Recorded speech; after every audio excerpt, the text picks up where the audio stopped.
안녕하세요. 법무법인 성지파트너스입니다. 주류를 섭취하게 되면 정상적인 판단을 하기가 어려워집니다. 그렇기 때문에 그 상태에서 자동차를 운행하게 되면 교통사고를 야기할 수 있어 엄히 금지되고 있습니다.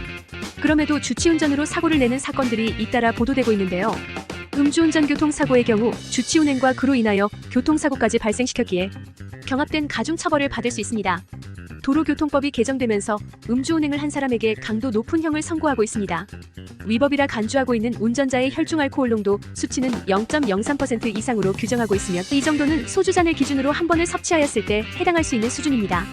즉 단 한 잔의 술을 마신 상태로 자동차를 운행하였을 때에도 음주운전으로 처벌받을 수 있음을 뜻합니다. 음주운전 처벌 규정. 운전자의 혈중알코올 농도가 0.03% 이상 0.08 미만일 때에는 1년 이하의 징역이나 500만 원 이하의 벌금형에 처해지며 혈중알코올 농도가 0.08% 이상 0.2% 미만일 때에는 1년 이상 2년 이하의 징역 또는 500만 원 이상 1천만 원 이하의 벌금형을 선고받을 수 있습니다. 운행자의 혈중알코올 농도 수치가 0.2%를 초과하게 되었다면 2년 이상 5년 이하의 실형 혹은 1천만 원 이상 2천만 원 이하의 벌금형이 내려집니다. 참고로 해당 처벌 기준은 초범일 때에만 적용되며 재범자라면 별도의 법률에 의거하여 형이 내려집니다. 음주운전 교통사고는 형사적인 책임만 발생하는 것이 아닙니다. 개인의 혈중알코올 농도 수준에 따라 운전면허 자격에 대한 제재가 나타나게 됩니다. 0.03% 이상 0.08% 미만으로 확인되었다면 면허정지 기준에 해당하며 0.08%를 넘어선 수치가 나타나게 되었을 때에는 면허 취소의 행정상 책임이 발생합니다. 단순 음주뿐 아니라 술의 영향으로 음주운전 교통사고를 내어 사람을 다치게 하였다면 위험운전치사상죄로 엄중한 처벌을 받을 수 있습니다.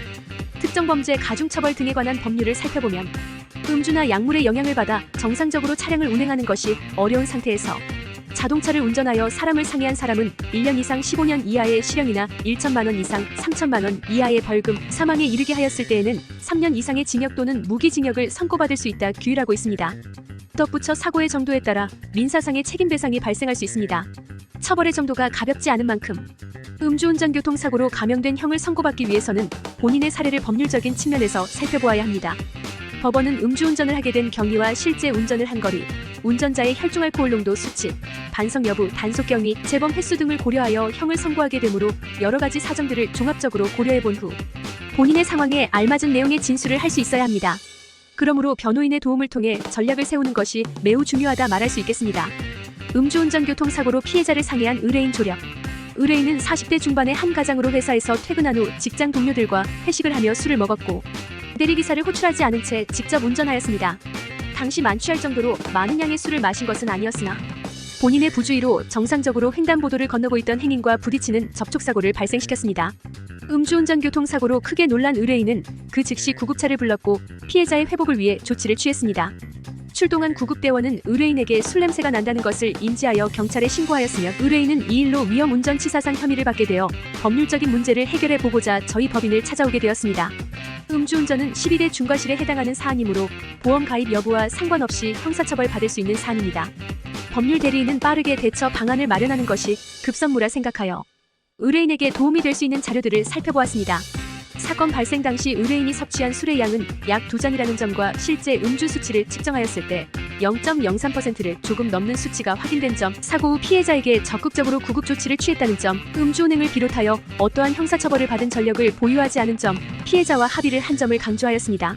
재판부는 해당 내용을 검토한 후 음주운전 교통사고에 대하여 벌금형을 선고하였습니다. 의뢰인은 이번 사건으로 실형을 선고받게 될까 몹시 걱정이 많은 상태였으나 체계적인 법률 서비스로 부담을 덜 수 있었습니다.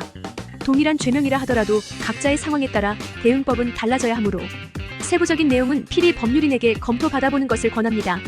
이상 법무법인 성지파트너스였습니다. 감사합니다.